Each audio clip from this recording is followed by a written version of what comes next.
पुराने शहर की तंग गलियों में मस्जिद की मीनार के साए तले एक छोटी सी दुकान थी, लकड़ी के खिलौनों और नक्काशीदार बक्सों की। हर शहर में कुछ लोग ऐसे होते हैं जो चुपचाप नेकी बोते हैं। उस दुकान के मालिक थे यूसुफ कारीगर।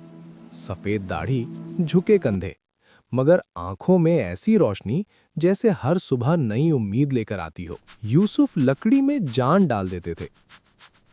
लकड़ी में जान डालनी हो तो पहले दिल साफ होना चाहिए। सूखी टहनियों को घोड़ा बना देते, साधारण तख्ते को कुरान रखने की रेहल बना देते।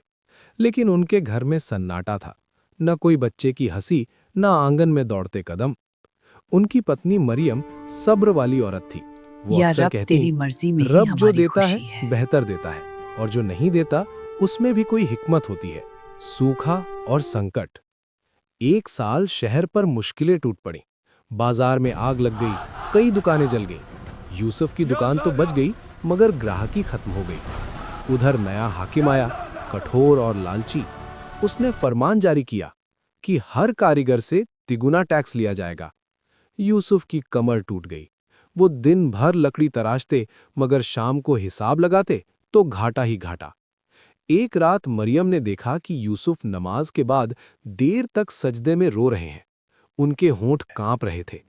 या अल्लाह, अगर तू चाहता है तो मेरे हाथों की मेहनत में बरकत डाल दे, और अगर ये भी तेरी मर्जी है कि सब छिन जाए तो मुझे सब्र दे। मेरे मालिक तू ही सहारा है। एक दोपहर जब दुकान में सन्नाटा था, एक छोटा लड़का अंदर आया, कपड़े फटे हुए, आंखों में भूख।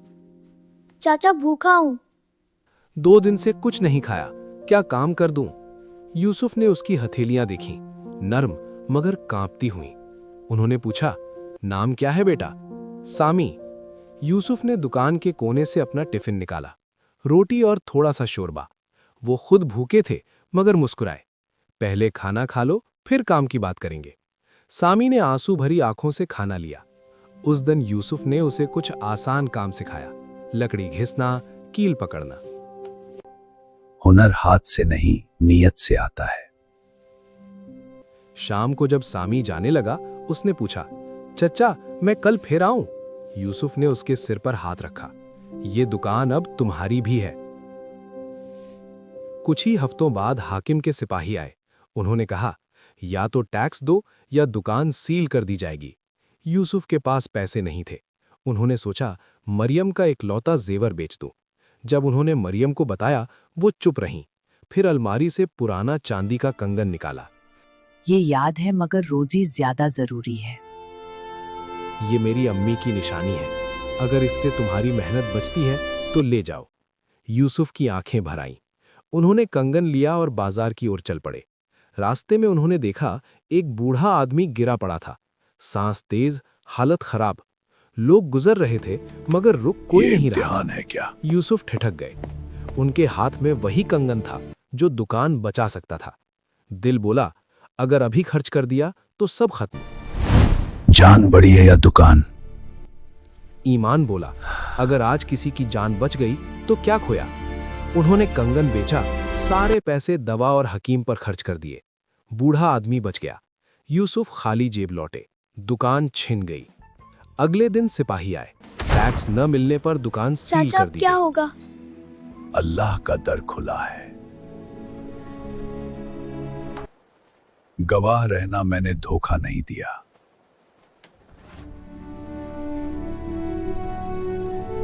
यूसुफ ने औजार बांधे। सामी रो रहा था। चचा अब हम कहां जाएंगे? यूसुफ मुस्कुराए, जहां रब ले जाएगा। 3 दिन बाद शहर में हलचल मची। दरबार बुला रहा है। दरबार से बुलावा आया। यूसुफ हैरान। वो सादी पोशाक में महल पहुंचे। मैं यहाँ?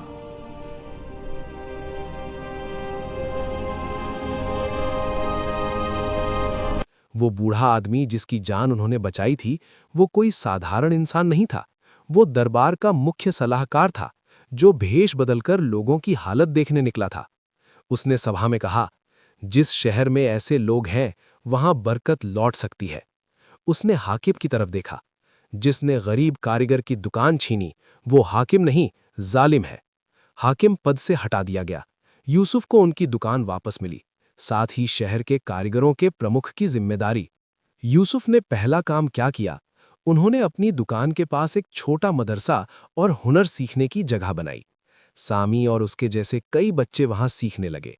लकड़ी की खुशबू, बच्चों की हंसी और हर शाम शुक्र का सजदा। साल गुजरते गए, यूसुफ बूढ़े हो गए। एक रात मरियम ने उन्हें खुशखबरी दी, वो मां बनने वाली थीं। दोनों रो पड़े।